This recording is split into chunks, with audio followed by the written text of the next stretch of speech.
Let's rewind to the summer of 1943 in Los Angeles, a city booming with war jobs, movie stars, and military uniforms.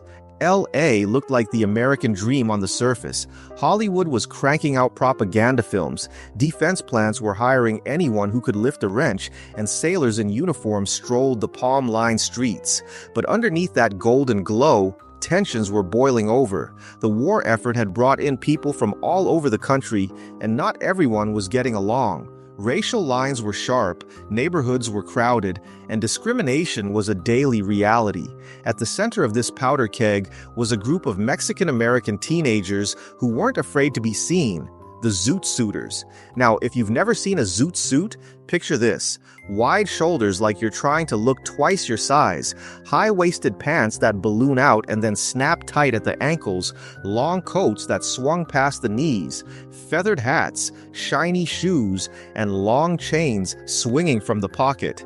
These weren't just outfits, they were armor. Zoot Suits were loud, flashy, and unapologetically rebellious. To young Mexican Americans, they weren't just about looking cool. They were about being visible in a country that often tried to erase them. They were claiming space. But to many white Americans, especially those wrapped in the red, white, and blue of wartime patriotism, these suits were an insult, a threat. See, during World War II, materials like wool and fabric were rationed by the government. The message was clear: don't waste, do your part, be modest. So when young men strutted around in oversized Zoot Suits, it wasn't just about clothes, it was a middle finger to the status quo.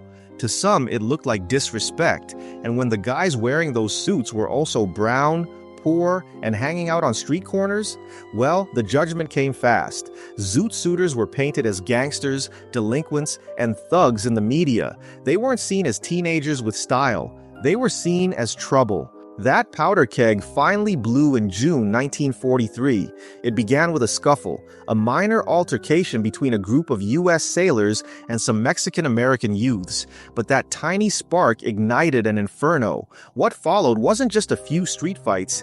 It turned into an all-out mob. Groups of white servicemen, hundreds of them, armed themselves with bats, pipes, and belt buckles and began patrolling the streets of Los Angeles, looking for anyone in a Zoot Suit. They stormed movie theaters, yanked kids off buses, broke into cafes, and beat boys senseless in the streets. They ripped the suits off their backs and left them bruised, bloodied, and humiliated.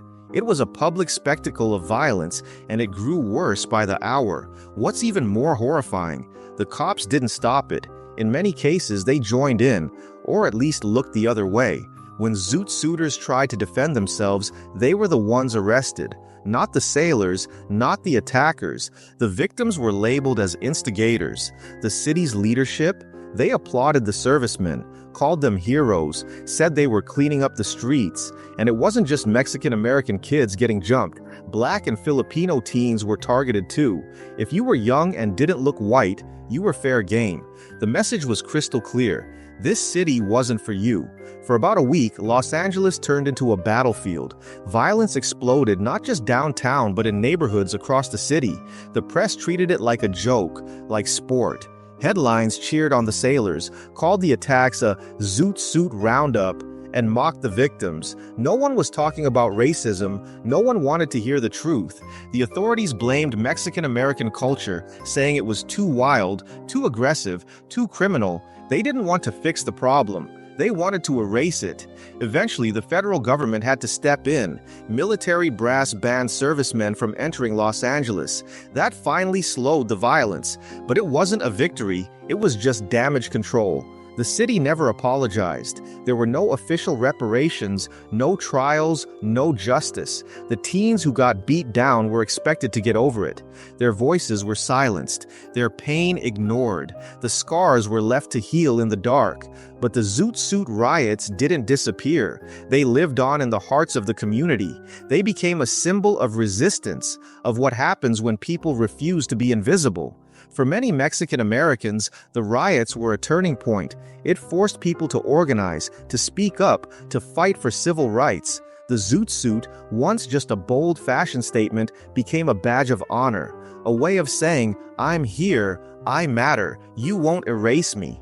Even today, the Zoot Suit still stands for pride, culture, and defiance. It's a visual legacy, a reminder of a time when simply dressing a certain way was seen as a threat.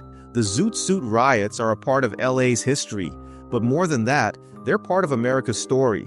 They expose the ugly truths about race, identity, and who gets to feel safe in their own country. So next time someone tells you Los Angeles is all sunshine, movie stars, and red carpets, remind them it's also built on stories like this. Stories of pain, of power, and of young people who refuse to be quiet. Because this wasn't just about fabric, it was about dignity, and that's a story we can't afford to forget.